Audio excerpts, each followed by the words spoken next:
구름같이 허다한 예수의 증인들 있으니 모든 무거운 짐 얽매이기 쉬운 죄를 벗어버리라.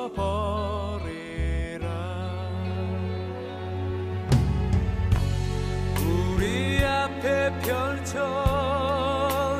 삶들을 믿음의 경주니 인내로서 모든 경주들을 힘써 싸워 승리하여라.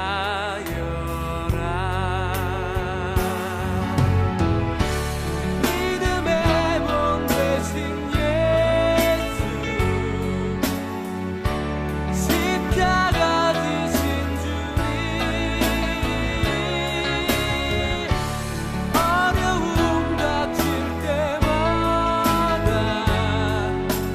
예수를 깊이 생각하자.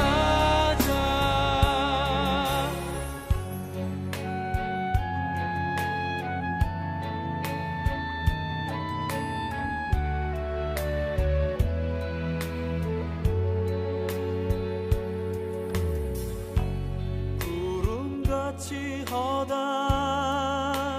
예수의 증인들 있으니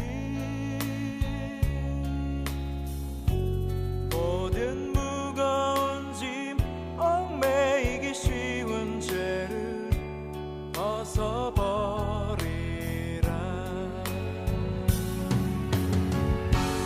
우리 앞에 펼쳐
잠언 13장 20절 말씀, 지혜로운 자와 동행하면 지혜를 얻고 미련한 자와 사귀면 해를 받느니라.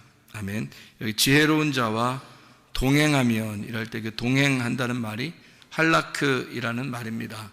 이 말은 함께 걷는다라는 말이고, 이 말은 잠언서에는 이제 구약이죠. 구약에 있는 어떤 사람이 하나님과 동행하셨는가라고 하면은 에녹이라는 사람하고 노아라는 사람이 하나님과 동행하였더라 할 때 그 동행이거든요. 그러니까 하나님과 동행하는 것처럼 지혜로운 자와 동행하면 함께 걷는다, 그 말입니다.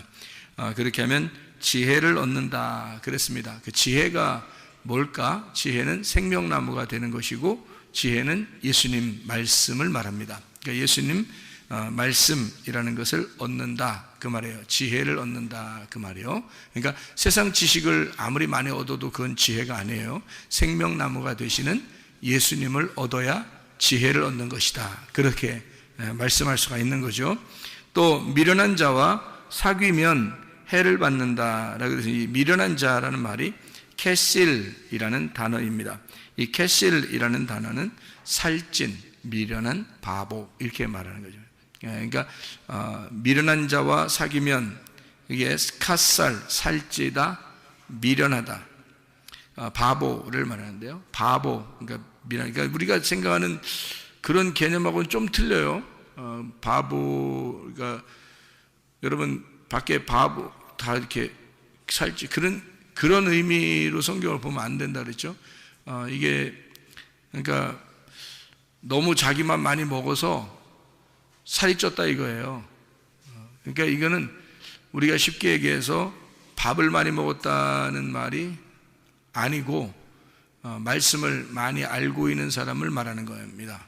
그러니까 자기가 말씀을 많이 알고 있다고 생각하는 사람들 있죠. 왜? 그게 무슨 말이냐면 하나님의 진리의 말씀이 있어요 따로. 근데 그런 거 말고 자기가 성경 그래도 많이 배웠다, 나는 성경 많이 알고 있다, 성경 많이 읽었다, 뭐 이런 거 있잖아요. 자기 그래서 뭐 지도자 역할도 하고 그러잖아요. 그런 사람하고 동행을 하게 되면 이 말입니다. 다시 말하면 미련한 사람, 살찐 사람, 바보. 하나님 보실 때 바보죠. 그러니까 하나님 보실 때는 어떤 할머니나 할아버지나 또는 어린아이라 할지라도 순수하게 하나님 말씀 사모하면서 그 말씀 따라 살려고 하는 사람, 이게 지혜로운 자예요. 하나님 보실 때는. 그러니까 미련한 자는 그냥 자기가 많이 알고 있다고 생각하는 건 살찐 사람을 말하는 것입니다. 그러니까 이건 자기 생각이 많이 들어가 있는 거죠. 자기로서 많이 들어가 있는 이런 사람하고는 사귀지 마라라는 말이 라아입니다. 이게요, 돌보다, 함께 먹다, 친구 이런 말인데 함께 먹지 마라 그 말이에요. 그런 사람하고는 함께 먹지 마라 그런 말입니다. 그러니까 바보, 미련한 자, 살찐 자하고는 함께 먹지 마라. 그래서 여기 교회에서 좀 살이 좀 쪘다는 사람들이 저거 내 얘기하는 것이 아닌가 이렇게 생각하면 안 돼요. 그런 말이 아닙니다. 그러니까 그런 사람들하고 같이 먹을 수 있어요. 그런 사람들하고 같이 먹으면 진짜 맛있게 먹죠. 뭘 먹어도 뭐 살찐 사람들하고 같이 먹으면 살찐 사람이 진짜 맛있게 먹잖아요. 그러면 옆에서 먹을 때 재밌잖아요. 그런 사람들하고는 같이 먹을 수 있죠. 재밌게. 이런 밥을 얘기하는 게 아니에요. 실제로는. 그래서 그런 사람하고 사귀지 마라, 함께 먹지 마라는 말이고, 해를 받는다는 말이요, 루아입니다. 손상시키고 파괴한다 그 말인데, 지혜자의 말이 안 들리도록 소리를 쳐서 귀가 먹게 한다는 뜻입니다. 그러니까 설교할 때 소리 빽빽 지르고 그런 의미가 아니에요. 또 이것도 그런 의미로 보면 또 이거 아닌데 이렇게 다 하지 마시고, 그런 게 아니라 이런 거예요. 미련한 자가 많이 알고 있다고 생각하니까 그 사람이 자꾸 얘기를 하면 자꾸 듣는단 말이에요. 듣다 보면은 자기가 진짜 하나님 앞에 순수하게 주님 만날 수 있는 것들도 다 여기서 파괴시켜 버린다고요. 그래서 그런 말씀을 못 듣게 만들어요. 제가 그런 사람 많이 봤습니다. 그런 사람이요. 그러니까 이 사람이 뭐 책을 많이 봐요. 책을 뭐 엉뚱한 책이 아니라 기독교 서적을 많이 본다고 그래요. 그 기독교 서적을 많이 보면 성경이나 보지 말아요. 성경 보면 순수한데 기독교 서적을 많이 본단 말이에요. 그럼 기독교 서적을 쓴 사람이 하나님의 성령에 감동해서 쓴 사람도 있겠지만 그렇지 않은 사람이 대부분이거든요. 그럼 그렇지 않은 사람들의 책을 읽으면 어떻게 되겠어요? 그 사람들의 글이, 그 사람들의 말이 자기 귀를 파괴시켜버려요. 다른 말 안 들리게 만들어놔요. 그게 미련한 자라는 거예요. 미련한 자와 함께 먹는 거예요. 그게 우리가 책을 읽는 거를 뭐라 그래요? 책을 읽는 거, 성경책을 읽는 걸 뭐라 그래요? 성경책을 말씀을 듣는 걸 뭐라 그래요? 이걸 먹는다 그러는 거예요. 성경에서 말하는 건 이걸 먹는다 그렇게 말하는 거예요. 그런데 다른 책들을 많이 듣고 많이 보고 이렇게 하면 어떻게 되겠어요? 그걸 먹는 거란 말이에요. 함께 먹는 거란 말이에요. 그 사람과 함께 먹는데 그 사람이 성령 충만한지 우리가 어떻게 알아요? 성령 충만한 사람이 아마 책을 쓴 사람 가운데도 있겠는데 대부분은 아니란 말이에요. 돈벌이를 위해서 책을 쓴 사람도 있을 것이고, 또 그냥 자기 아는 거 좀 자랑하고 싶어서 뭐 책을 쓴 사람도 있을 것이고, 할 일 없어서 쓴 사람도 있을 것이고, 그럴 거 아닙니까? 아무리 기독교 서적이라 할지라도. 그래서 그런 거는 참 지혜로운 자와 동행하는 게 아니에요. 미련한 자와 동행하는 것입니다. 제가 책을 많이 읽었다고 하는 사람들 상대해 보면 정말 성경을 모르더라고요. 정말 성경을 몰라요. 그리고 근데 또 자기는 또 아는 게 굉장히 많다 그래. 또 참 어리석은 사람들 말이에요. 그게 오히려 손해다 하는 얘기입니다. 이게 순진해야 돼. 순진해야 돼요. 그 베드로전서 2장 2절에 보면 말이에요. 갓난 아이들처럼 신령한 순수한 그 신령한 젖을 사모하라 그런 말 있죠. 예, 그러니까 갓난 아이들처럼 그렇게 신령한 젖을 사모하라 그래요. 그게 신령한 젖이 뭐겠어요? 모유예요, 모유. 모유를 아주 사모하라 그런 말이거든요. 자기를 태어나게 한 엄마의 젖을 사모하라는 얘기인데, 그게요, 자기를 거듭나게 한 게 뭐예요? 하나님 말씀이죠. 그럼 이 하나님 말씀이 나에게는 모유라고요. 그럼 이 말씀이 나를 거듭나게 한 이 말씀을 갓난 아이는 태어났으니까, 여기서 출생을 했으니까 이 말씀을 사모해야 된다는 그런 말이거든요. 이 순진한 말씀, 순전한 말씀을 사모해야 된다 그 말이에요. 아무리 그렇게 얘기해도 말이에요, 이 하나님 말씀이 천국인 걸 잘 모르니까 이거 막 사모한다 이런 마음이 별로 없는 사람도 많아요. 안타깝죠. 갓난이라는 게 RT라는 말인데요, 갓난 아이 태어났다는 말이 겟네토스라는 말인데, RT 지금 막 현재 지금 막 태어났다라는 말이에요. 갓난 아이들, 갓난 아기들이 눈 감아도 막 입 벌리고 그러죠. 먹고 싶어서, 그죠? 전 먹고 싶어서 그런다고요. 눈 감고도 막 입 벌리고 그래요. 그런 아이들처럼 신령한 젖을 사모하라는 뜻이에요. 그게 머리를 딱 굴려가지고 오늘은 내가 입을 벌려서 엄마 젖을 먹어야 되겠다 이렇게 생각하고 먹겠어요? 아니죠. 자기가 살기 위해서 먹는 거예요. 그죠? 본능적으로 살기 위해서 먹는데, 그 갓난 아이, 갓난 RT, 지금 막 태어난 겟네토스, 겟나오, 거듭난 자, 태어난 자, 게노스, 혈통, 기노마이, 된 자, 그러니까 하나님 말씀으로 태어나게 된 자입니다. 그런 지금 막 태어난 아이처럼 그런 신령한 젖을 사모하라. 그런 아이들 같이, 블레포스라는 말이거든요. 블레포스, 아이들 같이, 어린애, 블레포스, 어린애, 유아입니다. 그러니까 갓난이라는 말이 아주 지금 막 태어난이란 말이에요. 갓난, 우리 말도 그렇죠. 갓난, 막 태어난 그런 아이들 같이, 블레포스, 어린애, 유아인 것처럼 너희가 신령하고 순전한 젖을 사모하라. 이렇게. 근데 젖이라는 게 갈라, 젖, 우유, 사모하라는 말이요, 에피포데오라는 말이에요. 에피라는 말하고 포데오라는 말의 합성어입니다. 이 말은, 에피라는 말이 on, by, across라는 단어고요, 그게 분배하고 함께하고 첨가하고 뭐뭐로부터 시작 이런 얘기고요. 포데오라는 말이 사랑에 빠지다라는 말입니다. 한마디로 이런 말이죠. 우유를 이렇게 담아놓고요, 거기다가 딸기를 하나 집어넣으면 퐁당 빠지죠. 예, 그렇게 하라는 얘기예요. 그러니까 우유를 이렇게 담아놓고 거기다 딸기 하나를 집어넣으면 그 우유 속에 퐁당 빠지죠. 그렇게 하라는 거예요. 그런 신령한 젖을 사모하라는 말이니까, 신령한 젖 안에 네가 퐁당 빠져라 그 말이에요. 그 사랑에 퐁당 빠져라.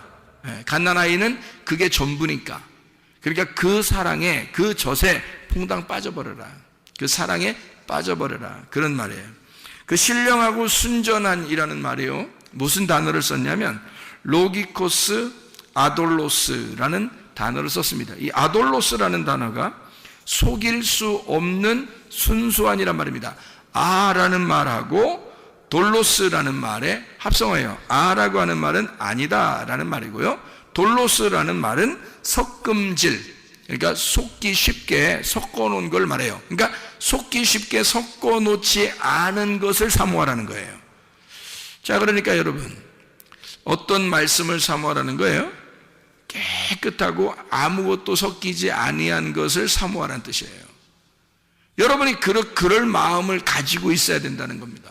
막 섞여 있는 거, 뭐 그냥 좋은 얘기하는 거 이런 걸 말하는 게 아니, 그런 거 말고 진짜 깨끗한 그런 것을 네가 사모해야 된다, 이런 말인데요.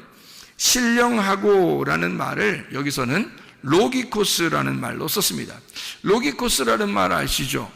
로고스에서 나온 말이거든요. 그럼 신령하다는 말은 우리가 막 야, 저 사람 신령해, 뭐 그런 말이 아니에요. 신령하다는 말이 아니라 그 신령한이란 말은 말씀적인이란 말입니다. 말씀적이고 아주 깨끗한 진리의 말씀, 그것을 사모하라. 사모하라는 말은 에피포데오, 사랑에 빠져라, 그 안에 빠져라, 그 말이에요. 그러니까 그거 말고는 없도록 해라. 너를 완전히 그냥 푹 파묻히게 만들어라, 그거예요. 그렇게 진리의 말씀을 사모하는 자들이 돼야 된다, 이런 얘기입니다. 자, 성경에서는요, 잠언서를 우리가 지금 읽었는데, 잠언 13장 20절에 어린아이가 아버지를 이렇게 따라가듯이, 부모님을 따라가듯이 아주 순수하게 너가 지혜로운 자와 동행해야 된다라는 그런 말이 있습니다. 미련한 자와 사귀면 안 된다, 다른 게 섞이면 안 된다는 말이고요. 순수하게 하나님 말씀을 따라 살아야 된다는 그런 말이에요. 진리의 말씀을 따라서 네가 동행해야 된다, 그런 말이거든요, 이게요. 그러면 그렇게 안 되면 어떻게 해요? 그렇게 안 하면, 그렇게 안 하는 것 같으면 어떻게 해야 되겠어요? 가만 내비둬야 돼요? 그렇게 안 하면? 그렇게 잠언서를 봤으니까 우리 잠언서만 한번 봐봐요. 잠언서 13장에 20절을 지금 우리가 지혜로운 자와 동행하면 지혜롭고 미련한 자와 사귀면 해를 받느니라 라고 되어 있잖아요. 그리고서 13장 24절을 봐요. 뭐라고 되어 있어요? 매를 아끼는 자는 그의 자식을 미워함이라, 자식을 사랑하는 자는 근실이 징계하느니라. 뭐예요 이게? 자식 사랑하면 어떻게 한대요? 가만둔대요? 아니면 막 혼낸대요? 혼낸대, 막 혼낸대. 사랑하면 막 혼낸대요. 그러니까 어떨 때 혼내는 거예요? 잘하는데 혼내는 거예요? 잘 못하는데 혼내는 거예요? 잘 못하면 혼낸다는 거예요. 그러니까 자식이니까 혼내는 거야. 잘 못하는데도 안 혼내는 거는 자식이 아닌 사람들만 안 혼내는 거예요. 자식인 사람들은 잘못하면 혼내는 거예요. 그래서 혼내는 거를 아끼지 말라는 겁니다. 혼내는 거를 아끼지 말아라. 왜? 혼내는 걸 아끼지 마라. 왜요? 그 말이 무슨 말이야? 혼내는 걸 아끼지 마. 초다를 아끼지 마. 매를 그냥 가만두지 마. 그 매를 아끼면 자식을 미워하는 거야. 하나님도 우리를 사랑하니까 혼내는 거예요. 자, 노아 시대 때 노아 홍수가 일어났습니다. 그러면 노아 홍수가 어떻게 된 거예요? 어떻게 일어난 거죠? 밑에서 물이 솟아 올라왔어요. 올라와서 위에 있는 물하고 합쳐졌어요. 위에 있는 물이 밑으로 떨어져서 합쳐졌어요. 위에 있는 물이 밑으로 떨어져서 합쳐졌어요. 그러면 잘 생각해 봐요. 아래에 있는 물이 위로 올라가서 합쳐졌으면은 이건 뭐 하나님이 그렇지 않다라고 했을 수도 있겠어요. 그런데 위에 있는 물이 아래로 밑으로 떨어져서 합쳐졌다 그러면 이거는 어떤 의미예요?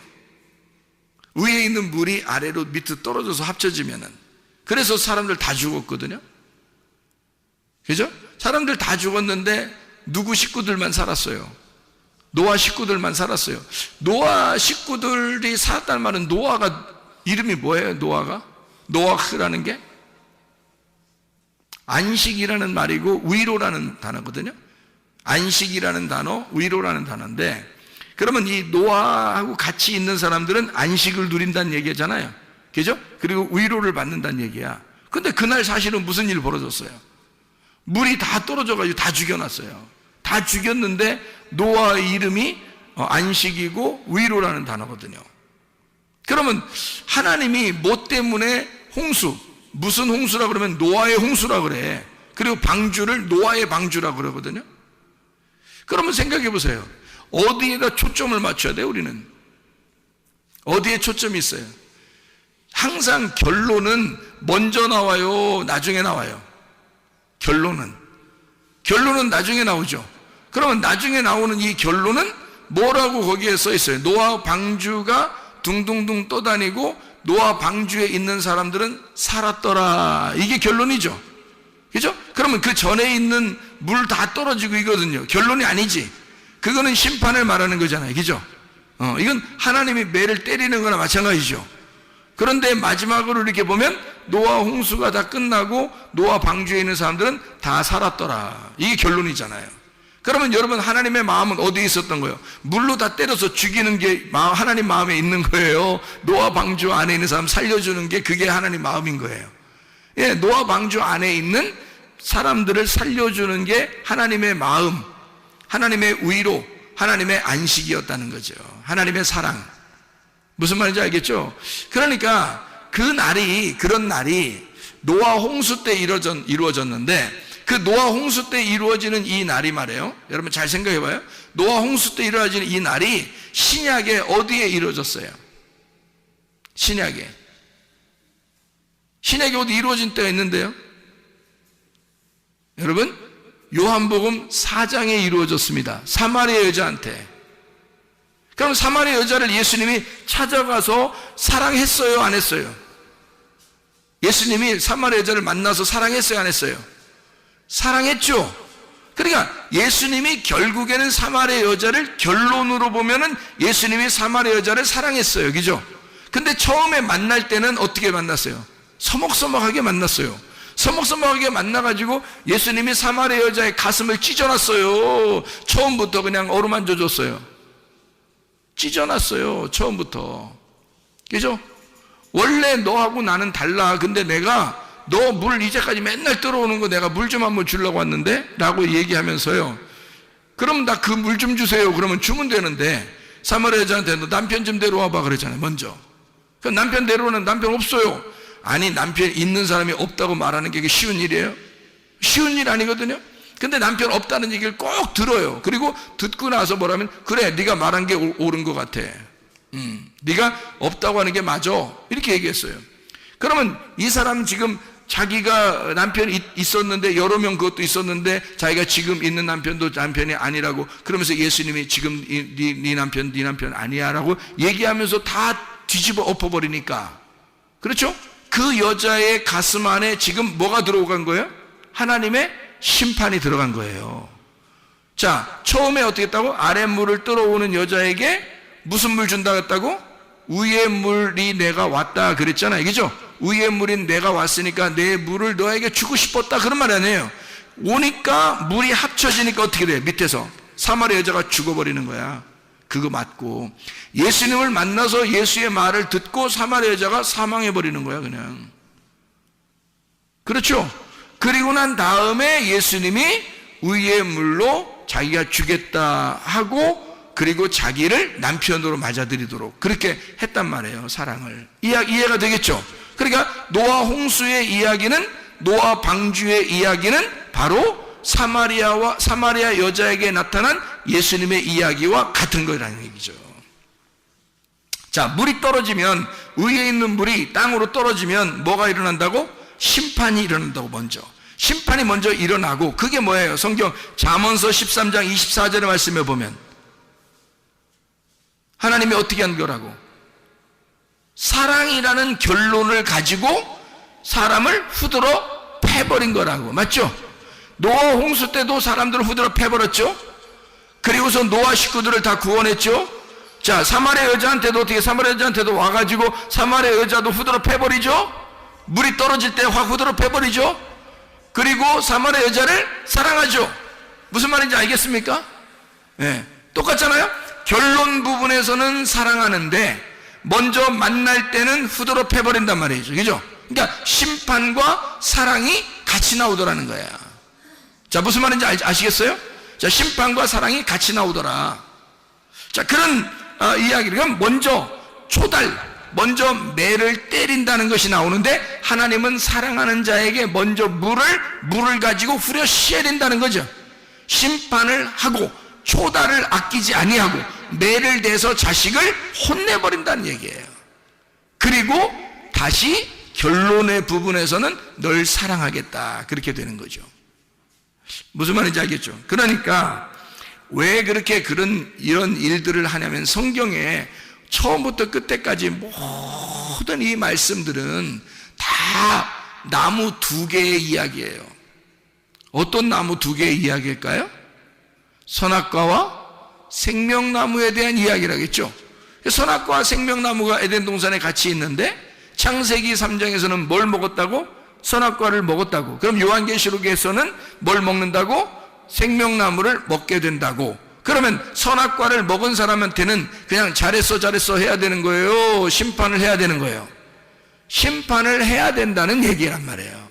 다시 말하면 사랑하는 자녀가 선악의 지식으로 살고 있으니 그 자녀를 죽여 그리고 생명으로 거듭나게 만들어주고 싶다는 얘기입니다. 이 말씀이요. 그렇죠? 그러니까 혼낸다는 얘기예요. 자, 잠언서 여러분 16장에 18절의 말씀을 보면, 잠언서 16장 18절의 말씀에 보면 교만은 패망의 선봉이요 거만한 마음은 넘어짐의 앞잡이니라. 19절에 겸손한 자와 함께하여 마음을 낮추는 것이 교만한 자와 함께하여 탈취물을 나누는 것보다 나으니라, 이렇게 되어 있거든요. 그러니까 여기 지금 교만이라고 하는 것은 패망의 선봉이라, 그렇게 나오죠. 교만은 패망의 선봉이에요. 겸손은 존귀한 자의 앞잡이가 되는 거고요. 그러니까 교만한 사람은 하나님이 멸망시켜버리고 대적하고, 그리고 겸손한 자에게는 은혜를 베풀어 주십니다. 베드로전서 5장 5절의 말씀이죠. 자, 그러니까 하나님은 교만한 자를 물리치시고 그리고 겸손한 자에게 은혜를 베푸시는 것이다, 이런 말을 우리가 이해하죠. 잠언서 여러분이 계속 우리가 봤으니까 지금 잠언서를 한번 봐봐요. 9장을 보면 잠언서 9장 7절 8절의 말씀입니다. 거만한 자를 징계하는 자는 도리어 능욕을 받고 악인을 책망하는 자는 도리어 흠이 잡히느니라. 거만한 자를 책망하지 마라. 그가 너를 미워할까 두려우니라. 지혜 있는 자를 책망하라. 그가 너를 사랑하리라. 자, 하나님은 책망은 누구한테만 해라는 거예요? 지혜자에게만 하래요. 지혜자에게만. 책망받기를, 그러니까 지혜자가 되면 책망받기를 좋아하겠죠. 근데 미련한 사람은요, 책망받는 거 좋아해 안 해요? 안 좋아해요. 왜? 미련하니까 승질낸다고요. 속으로 삐진다고요. 그런 사람들 있죠. 아유, 책망하고 혼내면 막 감사합니다 이래야 되거든요. 사랑하니까 책망하는 거지, 사랑 안 하면 책망해요, 여러분? 아니, 사랑 안 하면 옆집 막 저기 딴 아파트 사는 그 애들도 우리가 막 혼내러 돌아다니고 그러나요? 아니에요. 자기 자녀를 혼내는 거예요, 잘못하면. 왜냐하면 사랑하니까 그러는 거거든요. 그러면 자녀의 입장에서는 참 감사한 일 아닙니까? 자기 아버지 어머니가 나를 혼내주신다는 것은 감사한 일이잖아요. 근데 다른 아파트 사는 아이들은 혼내지 않아요, 우리가. 그러면 그 아이들은 우리를 보면서 참 저 아저씨는 나를 볼 때마다 사랑해, 그럴 수 있습니까? 그렇지 않다는 거죠. 아예 관심이 없는 거지 사랑하는 게 아니란 말이에요. 이해가 되시죠? 그러니까 하나님은 우리를 어떻게? 책망을 한다고요. 근데 이 책망은 미련한 자에게 해서는 반드시 삐지고 화를 낸다고요. 그러니 이게 하나님 말씀을 증거해도 어떤 사람은 자기 말하는 것 같다고 그러면서 막 화내고 삐지고 이런 사람도 있어요. 그런 사람. 하나님 말씀을 증거하는데도, 아니, 하나님 말씀을 증거하는데 생각해 보세요. 어떤 사람에게만 콕 집어서 하겠어요? 아니면 그냥 전체적으로 말씀을 증거하는데 자기가 콕 찔리겠어요? 자기가 콕 찔리는 거예요, 전체적으로 하는데. 그러니까 어떤 사람은 자기 꼭 자기한테 얘기한 것 같다는 거죠. 그런 사람이 있어요. 그러니까 한 번은 설교하다가 설교 끝나고 나서 신혼부부한테 이제 이 사람이 우리가 말이야 많은 이 음식을 반찬을 놓고서 이게 다투는 것보다 말이야 된장국 하나만 놓고서도 이렇게 우리가 서로 사랑하는 것이 참 아름다운 일 같아. 그게 진짜 신혼이고 너무 아름다운 결혼 생활이지라고 얘기했더니요. 저한테 뭐라고 하는지 알아요? 혹시 저희 집에 몰래 와서 CCTV 달아놨어요? 그러더라고요. 아이 무슨 그런 얘기를 하겠어. 그냥 다 이런 얘기가 있다는 거지 이렇게 얘기했잖아요. 근데 꼭 자기들을 콕 집어서 누군가 얘기해서 자기들 된장찌개 하나 놓고서 둘이 지금 기쁘게 먹었대요 그 전날. 근데 이걸 꼭 본 것처럼 했다는 거야. 그죠? 그러니까 나는 이게 본 것처럼 얘기한 게 아니라, 그런 얘기가 있잖아요. 왜? 우리 반찬 여러 개 있어. 고기 반찬 없어도, 우리 된장찌개 하나 놓고 우리 밥 하나만 있어도 참 행복하고 아름답다고, 이렇게 생각하는 그런 게 신혼생활이잖아요? 이제 그런 걸 얘기한 거거든요? 근데 이제, 뭘 다뤄놨느니, 어서 보고 있다느니, 누가 얘기했냐는 둥, 이렇게 한단 말이에요. 그러니까 이제 남편이, 얼른 그 얘기를 이제, CCTV 혹시 다루는 거 아니에요? 하면서 얘기를 한 거예요. 그러니까 부인이 진짜 놀래더라고요. 부인이 진짜 놀라면서 어떻게 생각하냐면, 남편이 일부러 그렇게 얘기를 한 것 같아요. 왜 그러냐면, 자기가 얘기한 게 아니다. 이걸 이제 알려주려고 그러는 것 같아요. 그 앞에서. 근데 내가 이제, 아니지. 그러면서 얘기를 한 건데, 자, 보세요. 어떤 게, 자, 책망한다고 하는 거는 관심이 있어서 얘기하는 거예요. 만약 말씀을 통해서, 싸우지 마세요. 여러분 화를 내지 말고, 고집 부리지 말고, 자존심 좀 부리지 말고, 욕심 부리지 말고, 싸우지 마시고, 승질 내지 말라고 만약 했어요. 근데 그 전날 경교롭게도 싸우고 왔네? 그 전날 싸우고 교회 왔으면 누군가가 나한테 일러 바쳤다고 생각할 거 아니에요. 그죠? 그게 아닌데, 그러니까 자기에게 콕 집어서 책망하는 것 같으면 감사하라 이거야. 하나님이 자기를 사랑하는 모습이라는 거죠. 그렇죠? 사랑하지 않으면 아예 관심도 없을 거 아니에요. 근데 자기를 사랑하니까 이런 말씀도 주시는구나 라고 생각하면 자기 말씀이 되는 거라고. 그게 그러니까 책망한다. 책망은 지혜로운 자에게만, 그 지혜자는 감사할 것이기 때문이에요. 근데 미련한 사람은 화를 낸다고요. 삐진다고요. 그것 때문에 교회를 나가느니 마느니 막 이런다고요. 이게 책망받기를, 그러니까 오히려 좋아해야 되는데 책망받기를 싫어해서 그런 거예요. 그건 성경에 분명히 나오죠. 미련한 자는 그렇다 이렇게 나오잖아요. 미련한 자가 돼서는 안 됩니다. 그러니까 책망받기를 좋아해야 된다. 왜냐하면 교만은 패망의 선봉이기 때문에 멸망당하지 않기 위해서 교만한 걸 깎아주는 거거든요. 그래서 겸손하게 돼야 은혜를 받으니까, 겸손한 사람을 만든다는 건 진짜 이 사람을 복을 주고 싶어서 그런다는 거예요. 하나님께서. 그죠? 그러니까 교만한 사람을 깎아주고 책망하는 겁니다. 하나님은 사랑해서 그런 거예요. 맞죠? 자, 아모스서 여러분 5장을 한번, 아모스서 5장을 보면요, 아모스 5장에 보면 이런 말씀이 있습니다. 10절 13절의 말씀에 보면요, 아모스서 5장 10절 13절 말씀 보면, 무리가 성문에서 책망하는 자를 미워하며 정직히 말하는 자를 싫어하는도다. 책망하는 자를 미워한대요. 그러니까 내가 만약에 여러분한테 미움 안 받고 사랑받으려면 책망 안 하면 되는 거야. 그렇죠? 좋은 말만 해주면 되는 거예요. 그러면 나는 사랑받을 수 있습니다. 미움받지 않을 수 있어요. 근데 성경에도 보니까 책망하는 사람을 사람들이 미워한대요. 책망하는 사람을. 그러니까 이게 성경에도 다 나와 있는 거죠. 13절에, 아모스 5장 13절에 보니까, 그러므로 이런 때에 지혜자가 잠잠하나니 이는 악한 때임이니라. 자, 뭐가 악한 때라는 거예요? 지혜자가 잠잠하면 악한 때가 되는 거예요. 자, 여러분, 요즘에 말세라 그러고 악한 때라 그럽니다. 왜 그래요? 지혜자가 잠잠하기 때문입니다.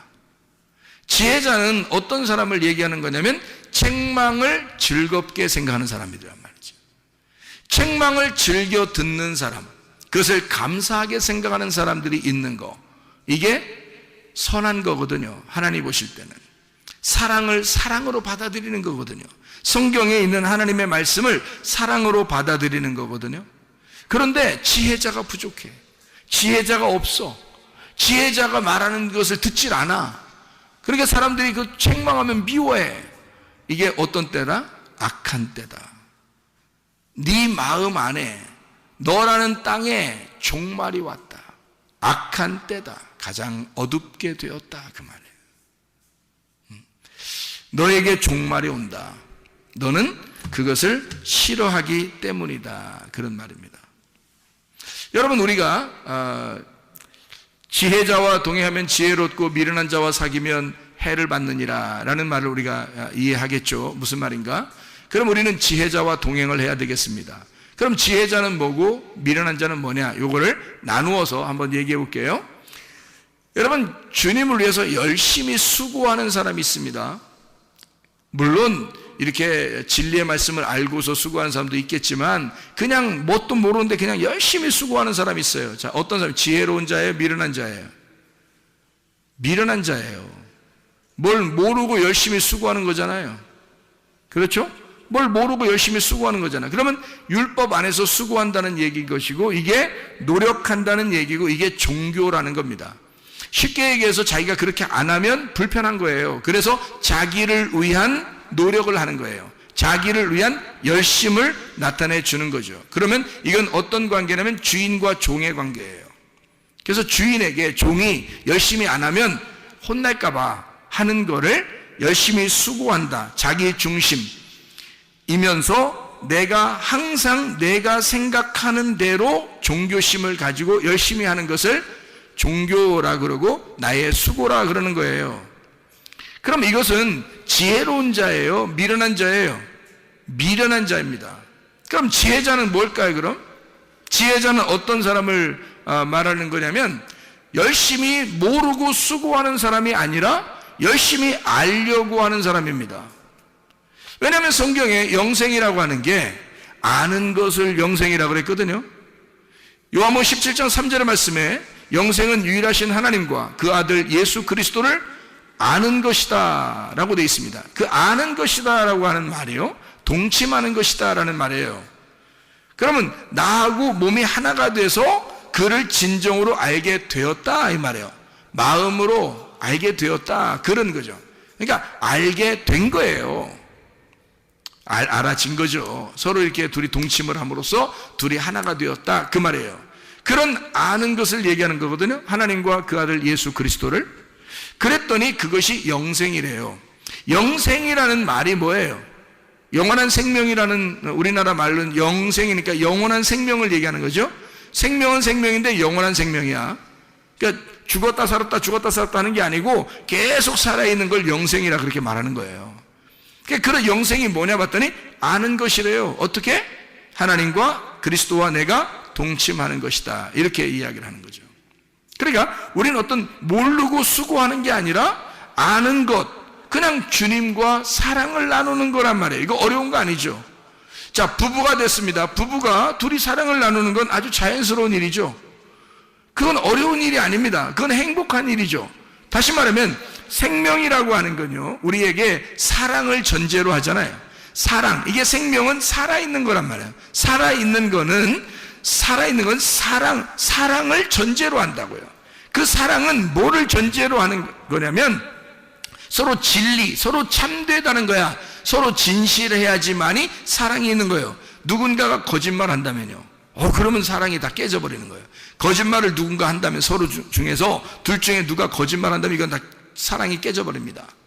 그죠? 사랑은 진리라고 하는 진리의 말씀 안에서만 사랑이 보존되는 거거든요. 그래서 생명은 사랑은 진리의 말씀이 있어야 생명이 된다 이런 말이에요. 그러니까 영원한 생명은 하나님 말씀을 아는 것이다.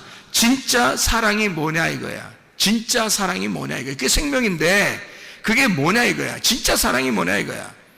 그건 조건을 따져서 사랑하는 게 아니라 하나님이 일방적으로 우리를 사랑하는 것을 사랑이라고 그러는 거예요. 우리는 진짜 사랑을 알 수가 없어요, 여러분. 하나님이 우리를 사랑하는 게 진짜 사랑이에요. 근데 하나님이 우리를 사랑하시는 건 어떤 조건을 내세우지 않아요. 그냥 무조건 사랑한단 말이에요. 그럼 그 사랑이라는 조건이 없는 그 사랑은 뭐냐 이거야. 하나님이 뭐 하는 거냐 이거야. 내가 열심히 하나님을 섬기면 하나님이 나를 사랑하겠다는 거예요. 내가 섬기든 섬기지 않든 하나님이 나를 사랑하겠다는 거예요. 하나님이 나를 사랑하겠다는 거예요. 그냥. 그렇죠? 우리가 죄인이 되었을 때도 하나님이 우리를 위하여 자기의 아들을 죽이심으로 우리를 죄 가운데서도 사랑하셨다. 원수까지도 사랑하셨다, 그 말이에요. 그런 사랑이 사람은 하기가 어렵다는 거죠. 사람의 조건적인 사랑을 가지고서는 사랑이라고 말하기가 어렵다. 하나님의 사랑이라고 말하기가 어렵다. 그럼 하나님의 사랑과 우리 사랑은 뭔가 다르다는 얘기죠. 다른 사랑을 가지고 있다는 거예요. 그럼 하나님의 사랑은 어떤 사랑이라는 거예요? 무조건적인 우리를 섬기는 사랑이라는 거예요. 하나님 아버지가 우리한테 달라고 하는 게 아니라 하나님 아버지가 우리한테 뭔가 주고 싶어서 하는 사랑을 얘기하는 거예요. 자, 우리가 언제 태어나 달라고 했어요? 만들어 달라고 했어요? 창조해 달라고 했어요? 언제 나 태어나는 거 한번 신경 써 달라고 했습니까? 우리가? 안 해요. 그냥 우리가 태어난 거예요. 누구 때문에? 하나님 때문에 되는 거예요. 아니, 엄마 아빠가 사랑해서 태어났잖아. 그런 게 문제가 아니에요. 잘 생각해봐요. 하나님이 처음부터 인간 안 만들어놨으면 우리 태어나지 않았을 거 아닙니까? 그렇죠? 하나님이 처음부터 인간을 만들어놨기 때문에 인간이 인간을 낳고 인간이 인간을 낳았잖아요. 그러면 처음부터 인간을 왜 만들었냐 이거지, 그죠? 그거는 왜 만들었다고요? 하나님이 자기가 사랑이기 때문에 그 사랑을 쏟아낼 어떤 대상이 필요한 거예요. 자기가 사랑이기 때문에 사랑은 반드시 자기를 위한 게 아니에요. 사랑은 남을 위한 거라고요. 그렇기 때문에 하나님의 사랑이니까, 자기가 사랑이니까 어떻게? 사랑의 본질이니까, 사랑의 본체니까 뭔가를 발산해야 된단 말이에요. 사랑이 나와야 되는 거야. 근데 대상이 있어야지. 누군가가 사랑을 받을 만한 자가 있어야지. 그래서 사랑을 받을 만한 사람을 만들어 놓은 거예요. 거기다가 생각을 해보세요. 자, 만들어 놨더니 턱하니 뭘 먹었어? 뭘 잡섰어? 만들어 놨더니 턱하니 뭘 잡섰어? 선악과 꼭 하지 말라는 짓을 꼭 하고 싶잖아요, 사람들이. 그래서 먹지 말라고 했더니 꼭 선악과 그것만 먹었어. 그러니까 다른 거 먹을 수도 있는데 하지 말라, 그것만 먹지 마. 그러니까 딱 그것만 먹잖아. 이야, 인간들 대단합니다. 딱 그것만 먹지 마. 그랬더니 딱 그것만 딱 잡수셨어요. 그죠? 자, 하나님이 잡수실라, 이 인간이 잡수실라고 할 때 하나님이 딱 나타나서 야! 이러면 먹어요, 안 먹어요? 먹어, 안 먹어? 그렇게 하면 야! 그러면 한마디만 해도요, 못 먹어. 근데 야, 했어, 안 했어요? 안 했어. 한번 니네 마음대로 해보라는 거, 그죠? 니네 마음대로. 자, 여러분이 살 동안 여러분 마음대로 해봤어요, 안 해봤어요? 여러분 마음대로 해봤어, 안 해봤어? 여러분 마음대로 해봤죠? 여러분 마음대로 할 때 하나님이 막 엎었다 제쳤다 엎었다 제쳤다 그래요? 아니면 가만 내비둬요? 여러분 마음대로 사는데 하나님이 엎었다 제쳤다 해. 그냥 가만 내비두는 것 같아.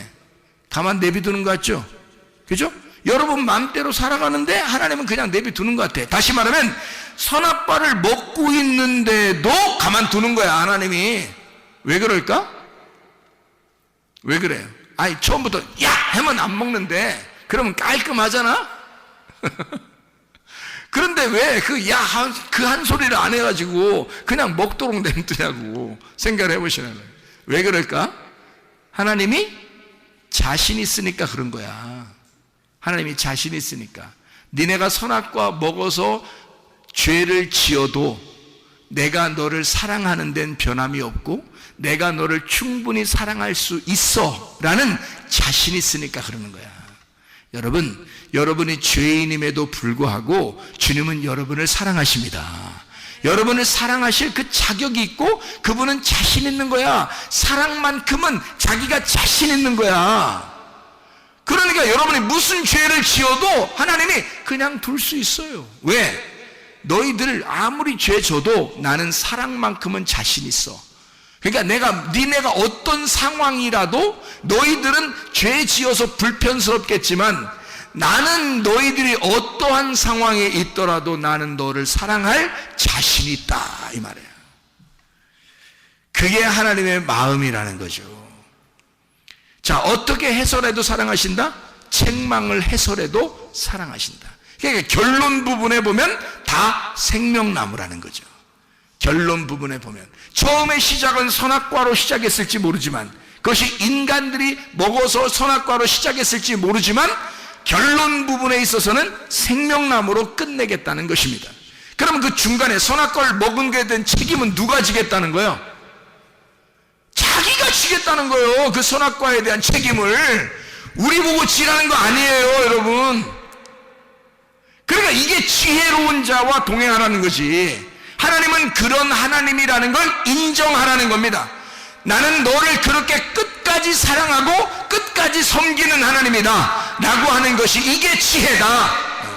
그냥 괜히 아는 척하고 딴소리 하는 거 그거 하나님 아는 거 아니야. 하나님하고 동침하고 하나님을 안다고 하는 것은 하나님의 사랑을 인정해달라는 것입니다. 나는 너가 어떤 상황에 있더라도 난 널 사랑할 거야. 네가 선악과를 먹었다 할지라도 난 널 사랑할 거야. 그리고 그 선악과 먹은 너를 위하여 내가 내려가 죽을 거야. 그래서라도 너를 사랑할 거야. 얼마나 감사한 이야기입니까? 하나님은 그게 자신 있는 거예요. 그러니까 먹을 때도 그냥 두는 거야. 여러분, 이게 하나님의 그 사랑입니다. 그 하나님의 사랑, 그 하나님의 사랑에 여러분 푹 빠져버리시고 젖 어린아이가 젖을 사모하듯이 하나님의 사랑을 사모하시기를 바랍니다. 그럼 하나님은 여러분을 사랑하셔서 급기야 여러분의 필요한 것들을 다 채우시고도 남는 분이 하나님이시라 이 말입니다. 그럼 하나님은 여러분을 사랑하시고 끝까지 사랑하시고 또 사랑하시고 또 사랑하시다가 주님은 우리를 안으시는 그런 하나님이시다 라고 하는 것을 인정해달라는 말씀입니다. 여러분, 이 말씀 가운데 주님과 동행하다가 주님 만나시기를 바랍니다. 우리 한번 기도하겠습니다. 우리 한번 기도할 때 우리 하나님 아버지, 하나님은 우리를 그토록 사랑하시고 그 사랑하시려고 작정하신 하나님이신 줄 우리가 믿습니다. 하나님, 내 몸에 질병이 있습니다. 치료해 주십시오. 하나님, 내 상황이 어떠할지라도 주님은 나를 사랑하고야 말겠다는 주의 마음을 내가 알겠습니다. 그러니 우리 하나님, 우리의 가정의 문제도 해결해 주시고 성령으로 기름 부시고 예수의 축복이 넘치게 해주시고 나의 모든 질병과 고통에서 해방받게 하시고 내 질병은 다 치료해 주셔서 하나님의 그 결론, 사랑의 그 결론의 부분, 그 회복하시는 그 생명의 사랑을 우리에게 허락해 주십시오. 우리 한번 기도하겠습니다. 주여, 우리 하나님 아버지 사랑과 은혜에 감사를 드립니다. 하나님 아버지, 주여 우리를 깊이 사랑하시기를 원하시는 우리 하나님, 우리에게 생명을 주시기를 원하시는 하나님, 사랑만큼은 자신 있으신 우리 하나님 아버지요, 우리의 모든 질병과 어때서 해방받게 도와주시옵소서. 가정의 모든 문제를 해결되게 도와주시옵소서. 성령을 기름 부시고 예수의 축복이 넘치게 도와주시옵소서. 비염은 떠나갈지어다, 아토피 떠나갈지어다, 의장병 떠나갈지어다, 어지럼증 떠나갈지어다, 두통 사라질지어다, 류마티스 관절염 떠나갈지어다, 어깨 통증 사라질지어다, 허리 디스크 사라질지어다, 목 디스크 사라질지어다, 심장병 떠나갈지어다, 각종 종양 암덩어리 떠나갈지어다, 감기 몸살 사라질지어다, 협착증 사라질지어다, 건성 피부 온전해질지어다, 이명은 사라질지어다, 결석은 다 떠나갈지어다, 자가면역질환 온전해질지어다, 우울증, 불면증, 공황장애, 불안, 초조, 불안, 두려움 다 떠나갈지어다, 음란거지, 도둑질, 미움, 욕심행은 다 떠나갈지어다. 하나님의 성령으로 충만케 도와주시고 하나님의 사랑에 푹 빠져 살다가 주님 만나게 도와주시옵소서. 예수 그리스도 존귀하시는 이름으로 기도 올리옵나이다. 아멘.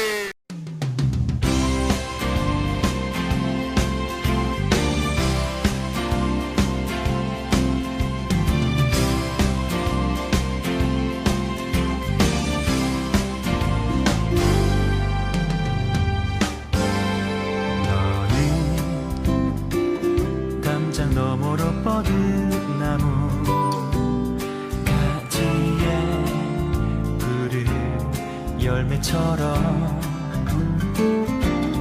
하나님의 귀한 축복이 삶에 가득히 넘쳐날 거야.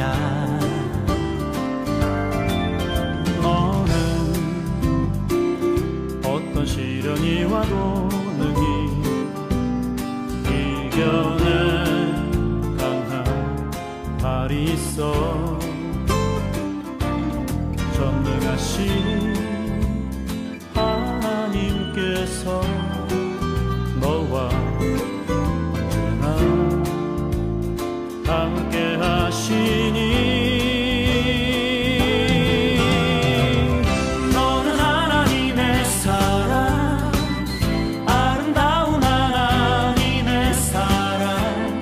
나는 널 위해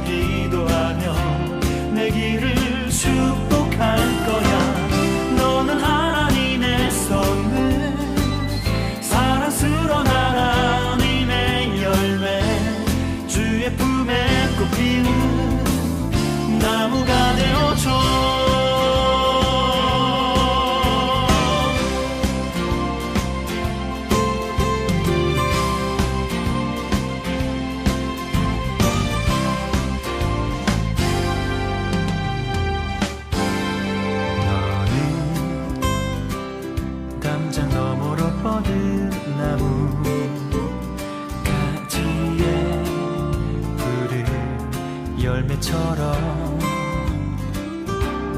하나님의 귀한 축복이 삶에 가득히 넘쳐날 거야. 너는 어떤 시련이 와도 능히 이겨낸 강한 발이 있어.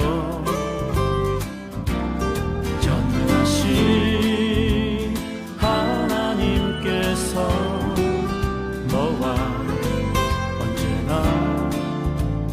함께 하시니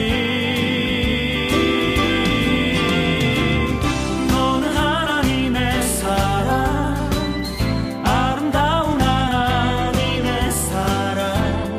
나는 널 위해 기도하며 내 길을 축복할 거야.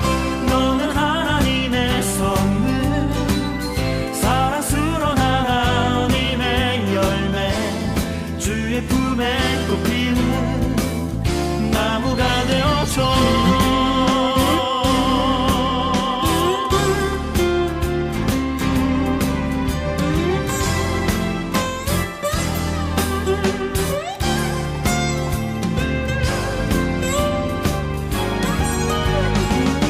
너는 하나님의 사랑, 아름다운 하나님의 사랑.